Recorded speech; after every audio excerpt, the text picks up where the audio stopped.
আসসালামু আলাইকুম বন্ধুরা, আপনারা সবাই কেমন আছেন? আমিও ভালো আছি। তো আমি সাজুগুজু করে স্মার্ট হয়ে বেরোতেছি আমার খালাতো ভাইয়ের বিয়ে খাওয়ার উদ্দেশ্যে। তো সাথে আছে আমার নানি এবং আমার খালাতো ভাই এবং মামাতো বোন, তাদেরকে নিয়ে হেঁটে হেঁটে রওনা দিলাম। তো রাস্তার অবস্থা খুবই খারাপ, এই কারণে গাড়ি আসতেছিল না। তো হেঁটে হেঁটে রওনা দিলাম, তো খালাতো ভাইয়ের বাড়ির কাছে চলে আসলাম। তো এসে দেখি খালাতো ভাই একা একা বসে আছে। তো আমাকে বললো, ভাই একটু আমার পাশে বসে থাকো। তো ছোটো ভাইয়ের পাশে বসে থাকলাম। তো বিয়ে বাড়িতে হঠাৎ করে একটা মেয়ে পছন্দ হয়ে গেল আমার। সে মেয়েটা দেখি সেলফি তুলতেছে, তো আমি তার পাশে যাই, একটু ক্যামেরা জুম করে আপনাদের দেখাইতেছি। মেয়েটা দেখে সেলফি তুলতেছে, তো সাথে আমার আছে আমার চাচাতো ভাই এবং খালাতো ভাই, তাদেরকে নিয়ে একটু গেটের সামনে যায় একটা ছবি টবি তুলে নিলাম।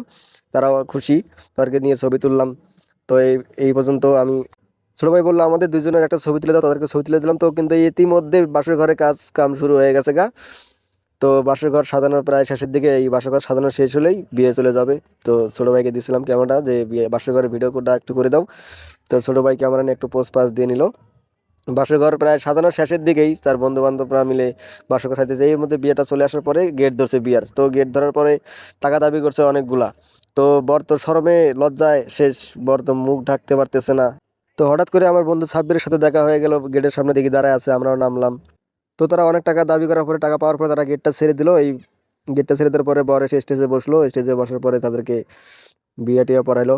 এবং বিয়ে টিয়া পড়ানোর শেষে আমাদের সবাই মোনাজাত করলো, সবাইকে নিয়ে মোনাজাত করলাম।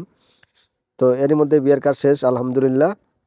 তো এরই মধ্যে বিয়ের কাজ শেষ হওয়ার পরে আমাদেরকে গিট্টি খাইলো। সাথে আছে আমার দুটো পাড়া দানব, দুইজন বসে আছে আমারই সাথে, সজীব অ্যান্ড বাবু। তো বিয়ের কাজ সম্পূর্ণ হওয়ার কারণে গিট্টি নিয়ে আসলো, তো গিট্টি নিয়ে এসে খাইলাম। সবাইকে গিট্টি দিল, গিট্টি খাইলাম। খাওয়ার পরে সবাই তো সেই খুশি, আলহামদুলিল্লাহ বিয়ের কাজ শেষ। তো আমার ছোটো ভাইদেরকেও দিয়ে দিল। এদিকে সজীব, ওর নাকি হয় নাই, আরও লাগবে। তো আমার মামাতো বোনটা নাকি খুব কসকস করে খাইছে, সেই খুশি। খালাতো ভাইটাও অনেক খুশি।